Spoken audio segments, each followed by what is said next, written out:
मुरादाबाद जिला पूरी दुनिया में पीतल नगरी के नाम से जाना जाता है। पीतल के हस्तशिल्पों की क्या कुछ स्थिति है, इसको लेकर मुरादाबाद में पीतल हस्तशिल्प से जानेंगे, जिन्हें पद्मश्री अवार्ड से सम्मानित किया गया है।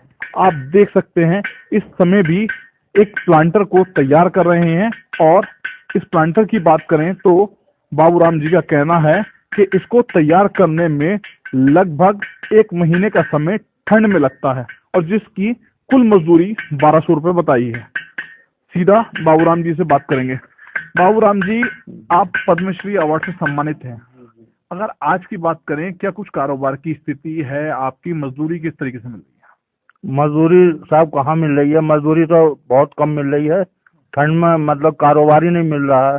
क्या करें उसके लिए बताइए आप। जब कारोबार हो तो मजदूरी भी मिले। ये वक्त तो अब लगभग 20 दिन हो गए बर्फ पड़ रही है, बैठा नहीं जाता काम पर और हाथ पैर नहीं चलते।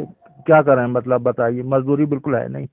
खाली बैठकर मतलब घर ऐसी रूखी सूखी रोटी खा ले में साहब, क्या करें। एक प्लांटर को तैयार करने में आपने बताया लगभग 1 महीने का समय लगता है। इसको 1 ही महीना लगता है सर तैयार करने में, क्योंकि जब ये सनलाइट में ज़्यादा अच्छा होता है। क्योंकि अगर ये बर्फीली जो आप अवार्ड देख रहे हैं ना, इसमें ज़रा हाथ पैर भी नहीं चलते और काम भी नहीं बनता। हाँ, सनलाइट होती है तो उसमें अच्छा काम होता है, और 1 महीना लगता है इसका काम करने में। इसमें 200 रुपये के हिसाब से मतलब हमारा खर्च, या 250 रुपये बहुत मेहनत करते हैं तो इतनी मजदूरी पड़ती है बस। तो 1 महीने में अगर आप तैयार कर रहे हैं तो उसकी एक्चुअल अमाउंट कितनी है, कितने के रुपए आपको पूरी मजदूरी मिलती है इसकी? इसकी मजदूरी हमको लगभग अगर मिलती है तो लगभग ऐसी मिलती है, मतलब लगभग 4-4.5 हजार रुपये। 4-4.5 हजार बस। तो ये पूरे 1 महीने में तैयार हो रहा है। इसके अलावा क्या किस तरीके से घर का परिवार का पालन पोषण कर रहे हैं? कुछ हमारे बच्चे हैं साहब, मेहनत कर लेते हैं, कुछ वो उनके साथ में हो जाता है। अकेले में तो पालन पोषण होता नहीं, क्या करा जाए, मजदूरी नहीं है और मजदूरी मिलती नहीं है, क्या करें बताइए आप। पद्मश्री अवार्ड से आपको सम्मानित किया गया था, क्या कुछ मांग रहेगी सरकार से? हस्तशिल्प की आज क्या स्थिति है?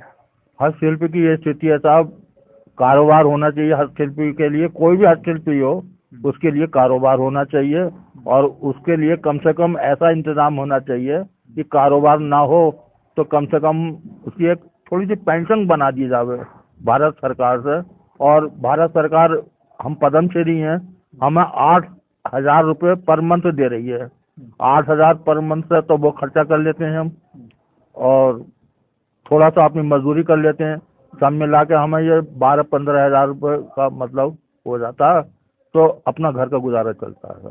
अच्छा, बात करें बाबूराम जी, अगर हस्तशिल्प कारीगरों की बात करें तो कितने कारीगर पूरे जो है शहर में होंगे, और क्या किस किस स्थिति में है कारीगर? कारीगर तो अच्छी स्थिति में नहीं है सर, लेकिन कम से कम मेरे निगाह में कम से कम 12-15 हजार कारीगर हैं, और सब ऐसी स्थिति में है साहब। सबके? हाँ, अच्छी स्थिति नहीं है। कितनों को तो एक्सपोर्टरों ने अपने फर्म से ही बाहर निकाल दिया, कारोबार ना होने पर। कारोबार नहीं होने? हाँ, बात करें तो ये जो आप आइटम तैयार कर रहे हैं, ये कहाँ कहाँ जाते हैं देश में? ऐसा तो हम, ऐसा साहब ये तो बहुत जगह जाते हैं, जैसे अमेरिका, फ्रांस, जर्मनी और इंग्लैंड वगैरह, ये खूब, और सऊदी अरब वगैरह ये अच्छा पसंद करते हैं, बहुत पसंद करते हैं बाहर के लोग। क्योंकि मैं भी 3-4 जगह मुझे भारत सरकार ने भेजा था, तो मैं गया था फ्रांस वगैरह इधर। तो मुझसे लोगों ने, वहाँ जो एग्जीबिशन देखने आए लोग, उन्होंने मुझसे पूछा कि ये जितना सब बना होता है कि ये इस पर कोई स्टाम्प लगाते हैं? हमने कहा नहीं सर। तो बोले फिर कैसे करते हैं? हमने उनको बताया कि देखिए साहब, हम आपको बनाकर दिखाते हैं।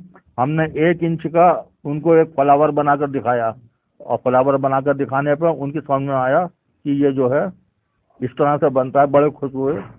तो जो आइटम हम लेकर गए थे उन्होंने खरीदा और बहुत खुश हुए।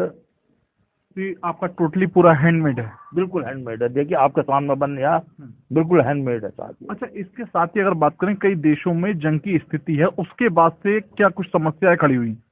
बस वो लोग अपनी जंग में लगे हुए हैं, जो जंग वाले हैं, जंग कर रहे हैं, कारोबार तो हो नहीं रहा, और स्थिति अब ये इसका रॉ मटेरियल जो पीतल कहीं से भी आता है, अमेरिका से, जर्मन से, लंदन, अलग अलग देशों से, तो वो आना बंद हो गया, जिस वजह से कि एक कारीगरी खराब हो गई और कारोबार बंद हो गया। कारीगरी भी खराब हो गई, कारोबार भी बंद हो गया। मेरे साथ बात करने के लिए मुरादाबाद में बाबूराम जी थे, जिनके द्वारा मुरादाबाद में किए जा रहे हस्तशिल्प के कार्य को लेकर तमाम जानकारी दी गई है। शारिक सिद्दीकी, TV9, मुरादाबाद। अरे श्रीमती जी, कुछ तो सस्ता लो, बचत करो। नहीं श्रीमान जी, सब बढ़िया लो, रहने दीजिए। इसमें क्या खास बात है? थोड़े में ज्यादा स्वाद, यही तो है इसकी खास बात। वाओ मामा, क्या स्वाद है। अरे मेरे राजा, सबका राजा और प्योर मसाला।